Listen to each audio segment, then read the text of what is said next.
Em uma mesma segunda-feira, dia 8 de outubro, enquanto o Brasil só conseguia olhar para os resultados do primeiro turno das eleições, no resto do mundo, as notícias destacavam a publicação do relatório especial do IPCC, o painel intergovernamental sobre mudanças climáticas, e o anúncio do Prêmio Nobel de Economia, que também colocou esse tema em evidência.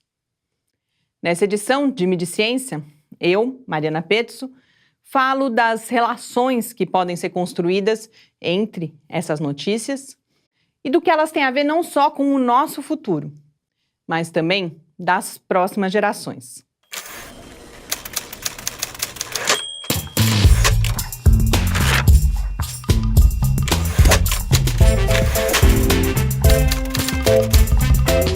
Não é fácil compreender nenhuma das três principais notícias da segunda-feira, 8 de outubro. Eleições no Brasil, relatório do IPCC e o Prêmio Nobel de Economia. A divulgação do relatório do IPCC foi um caso exemplar de copo meio cheio ou meio vazio. Algumas publicações, como a revista científica Nature, destacaram os anos que ainda nos restam para reduzir as nossas emissões de carbono. Outras, como o Valor Econômico, afirmaram que o aquecimento global já está acima da meta. No site do próprio IPCC, o recado mais importante parece ser que buscar limitar o aquecimento a 1,5 graus tem benefícios claros em relação aos 2 graus previstos como limite no Acordo de Paris.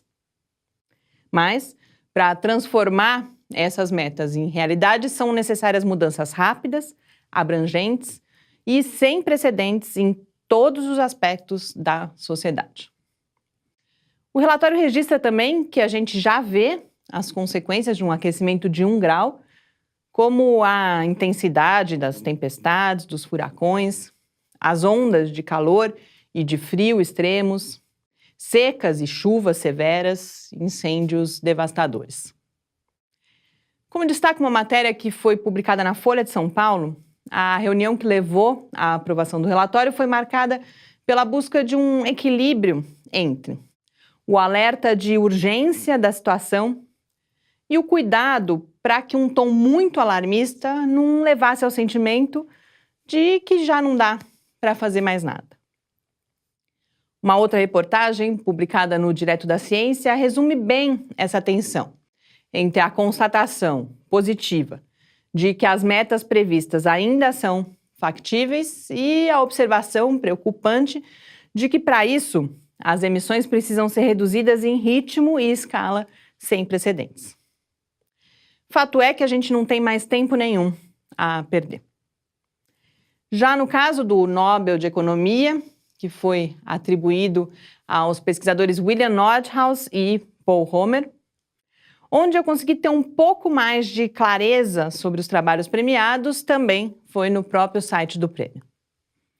O trabalho de Romer me parece ser menos diretamente relacionado às mudanças climáticas, mas Nordhaus trabalhou especificamente as interações entre natureza e sociedade, construindo em meados da década de 1990 um modelo que é usado até hoje para avaliar como economia e clima coevoluem e também quais são as consequências da adoção de políticas públicas, como, por exemplo, os impostos sobre as emissões de CO2.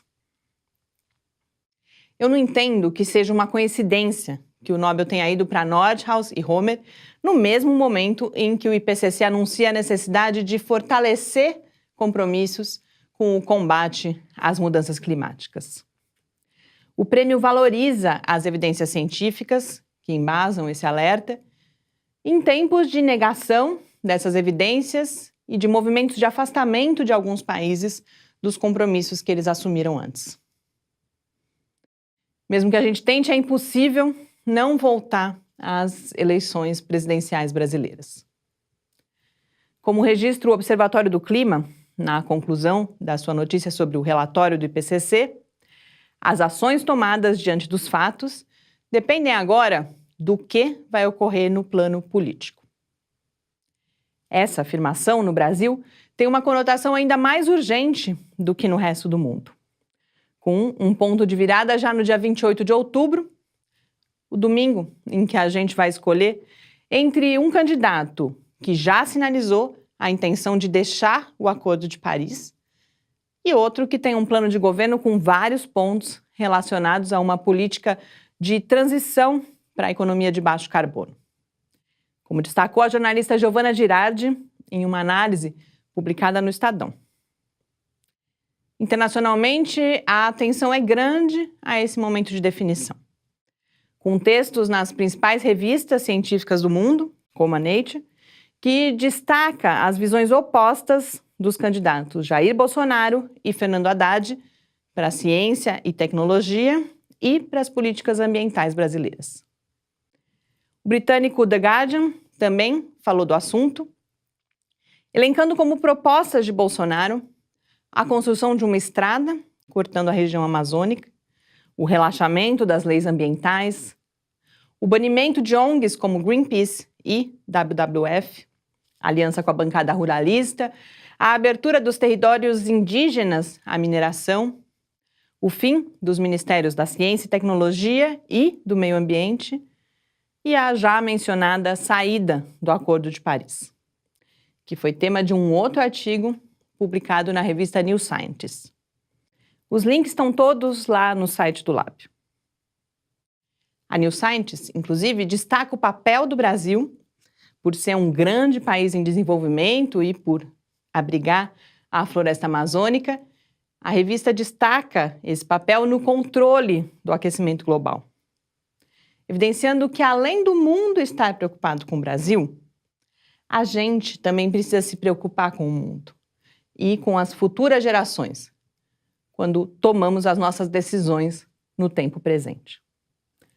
Boas leituras e até a semana que vem.